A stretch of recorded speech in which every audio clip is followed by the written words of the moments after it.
अभी हमारा ध्यान वक्त बदलने पर है, रंग बदलने वालों को हम बाद में देखेंगे. हिशोब तर होईलच, सगळ्यांचा होणार, अशा शब्दात राष्ट्रवादीचे नेते आमदार जयंत पाटील यांनी विरोधकांना इशारा दिलाय. मुख्यमंत्र्यांच्या सभेनंतर जयंत पाटील यांची ईश्वरपूरमध्ये सभा झाली. या सभेत जयंत पाटील यांनी विरोधकांवर आपल्या खास शैलीत निशाणा साधलाय. यावेळी बोलताना जयंत पाटील म्हणाले, गेल्या 9 वर्षात सत्ताधाऱ्यांना ईश्वरपूर शहरात विकासाची कामे करता आली नाहीत. आता मोठमोठे नेते मंत्री तुमच्याकडे येतील, आश्वासने देतील, पण या शहराची काळजी मलाच घ्यायची आहे. मुख्यमंत्री आज काही बोलले नाही, त्यामुळे त्यांच्यावर मी बोलणार नाही. जे मंत्री मुख्यमंत्री तुम्हाला भाषणे देऊन जातील त्या सगळ्यांचाच उद्देश तुमचे प्रश्न सोडवायचा नाही. 9 वर्ष कोणाचा मी हात धरला होता का, असा प्रश्न सोडवण्यासाठी त्यांचा उद्देश प्रश्न सोडवायचा नसेल, त्यांचा उद्देश माझा पराभव करण्याचा असेल, तर उरुण ईश्वरपूरच्या जनतेने मला सांभाळले. जेवढ्या मला शिव्या जास्त, तेवढी मतं मला जास्त. कोणी काही बोललं काय, आपला काही प्रॉब्लेम नाही, कोणाचं नाव घेण्याची आवश्यकता नाही, असा इशाराही त्यांनी यावेळी बोलताना दिलाय. कोणाबद्दल तर बोलत नाही. अभी हमारा ध्यान वक्त बदलने पर है. अभी हमारा ध्यान वक्त बदलने पर है, रंग बदलने वालों को हम बाद में देख लेंगे.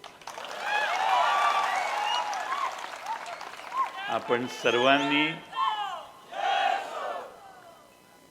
हिशेब तर होईलच सगळ्यांचा.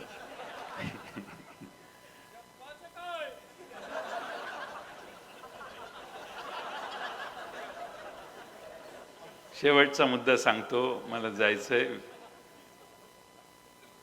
या शहराची काळजी मलाच घ्यायची आहे.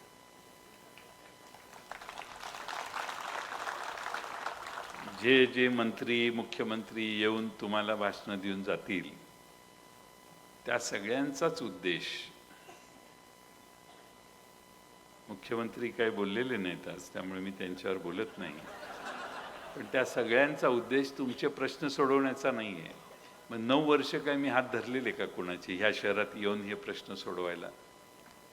पण त्यांचा उद्देश प्रश्न सोडवण्याचा नसेल, त्यांचा उद्देश माझा पराभव करण्याचा जर असेल, तर उरण ईश्वरपूरची जनता मला आयुष्यभर, आजपर्यंत जेवढा 40 वर्ष मी काम केलं, ही जनता मला सांभाळत आली आहे, मला ताकद देत आली आहे. जेवढ्या मला शिव्या जास्त, तेवढी मला मतं जास्त. कोणी काही बोललं काय, आपला काय प्रॉब्लेम नाही, मी त्यांच्या विरोधी काही बोलणार नाही. कुणाचं नाव घेण्याची आपल्याला आवश्यकता नाही. पण आता विकास आराखड्याला गती देत असताना ह्या शहरातल्या सामान्य माणसाला न्याय देण्याचं काम अधिक प्रभावीपणाने आम्ही करून दाखवू, हा विश्वास या निमित्तानं देतो.